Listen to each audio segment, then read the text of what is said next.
جی مشعلہ خان ہمارے ساتھ ہی رہیے گا. ہمیں جوائن کیا ہے بابر خان یوسف زئی صاحب نے جو کہ ترجمان بلوچستان حکومت رہ چکے ہیں.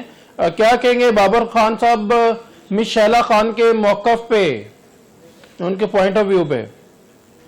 الرحمن الرحیم. سب سے پہلے آپ کا شکریہ, آپ کے چینل کا شکریہ. دیکھیں کل جس طرح ڈونلڈ ٹرمپ صاحب نے بورڈ آف پیس کے اجلاس میں پاکستان کی تعریف کی ہے, پاکستان کی موجودہ حکومتی قیادت کی تعریف کی ہے, field marshal general Asim Munir کی قیادت کی ہے اور ان کے بارے میں جو الفاظ استعمال کیے ہیں, میں سمجھتا ہوں کہ اس ٹائم پاکستان کی قیادت اور اسپیشلی فیلڈ مارشل یہ ڈیزرو کرتے ہیں. ہم نے دہشت گردی کے خلاف جنگ میں 90,000 سے زائد جانوں کی قربانی دی ہے. وہ دہشت گردی کے خلاف جنگ جو امریکہ سے شروع ہوئی تھی اس میں ہم جو ہے اس کے اہم اتحادی رہے اور 2001 سے لے کر آج تک 2026 تک 25 سالوں میں ہم نے جو ہے دہشت گردی کے خلاف جنگ میں فرنٹ سے اپنا کردار ادا کیا ہے. ہمارے 80,000 سے زائد سویلین شہری شہید ہوئے ہیں, 10,000 ہمارے آرمی کے جوان اور آفیسر شہید ہوئے ہیں. تو جیسے کہ میڈم کہہ رہی تھی, میں اس بات سے اتفاق نہیں کرتا. پاکستان تاریخ رقم کر چکا ہے, پاکستان عالمی دنیا کو بتا چکا ہے کہ پاکستان دنیا میں امن چاہتا ہے, پاکستان دنیا میں ترقی چاہتا ہے, پاکستان دہشت گردی کے خلاف ہے.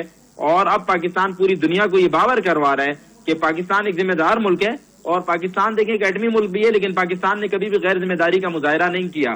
ڈونلڈ ٹرمپ صاحب نے جس طریقے سے پھر گزشتہ سال مئی کا ذکر کیا, یہ بھی ہمارے لیے باعث فخر ہے اور قابل فخر بات ہے کہ وہ آج تک بھارت کی ٹرولنگ کر رہے ہیں اور بھارت کو بتا رہے ہیں کہ آپ یہ جنگ ہار چکے تھے.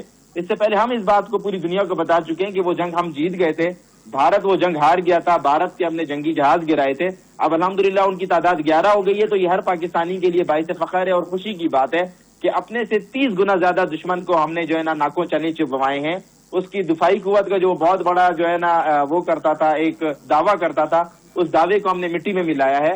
الحمدللہ ہمیں فتح ہوئی ہے. میں یہ سمجھتا ہوں یہ ہماری جو ہے نا جو سیاسی قیادت ہے اس کی بہت بہترین اس نے ایڈوکیسی کی ہے, پوری دنیا کے سامنے اس نے بہترین اپنا موقف پیش کیا ہے اور الحمدللہ ہمیں اس میں کامیابی ہوئی ہے. اس سے پہلے بھارت جو ہے امریکہ میں, یورپ میں اور جو ہے نا دنیا کے دوسرے جو ممالک ہیں وہاں پر لابنگ فرمز ہائر کرتا تھا اور اپنے ملک کے لیے جو ہے نا وہ وہاں پر ڈپلومیسی کرتا تھا.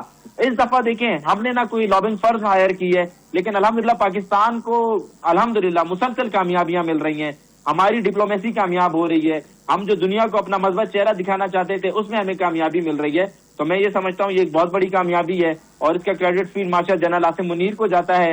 جب سے وہ پاکستان کے چیف آف ڈیفنس فورسز بنے ہیں, چیف آف آرمی اسٹاف بنے ہیں, فیلڈ مارشل کا اعزاز الحمدللہ ان کے نام ہوا ہے.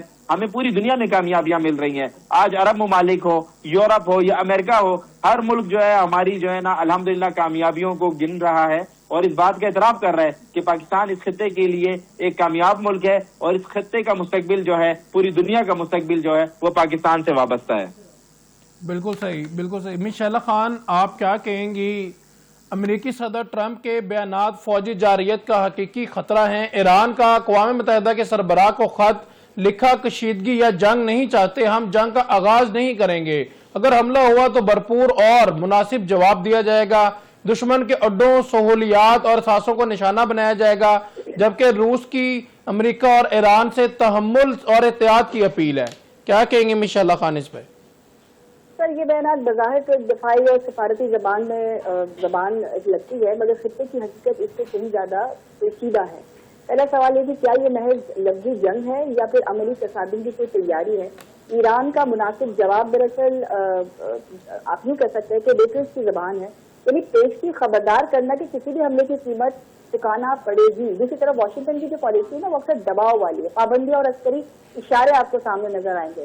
اس ماحول میں غلط فہمی یا پھر محدود جو جھڑپ ہوتی ہے وہ بھی تیزی سے ایک وسیع تنازع بن سکتی ہے, کیونکہ آپ کو پتہ ہے نا کہ یہاں پہ حالات جو ہے وہ خراب ہوتے دیر نہیں لگتے. دوسرا پہلو اگر میں دیکھوں, اگر ایران نے دشمن کے اڈوں کو نشانہ بنانے کی بات کی ہے تو اس کا مطلب صرف براہ راست امریکی اہداف نہیں ہے, بلکہ خطے میں موجود ہو ایک اتحادی تنصیبات بھی ہو سکتی ہیں.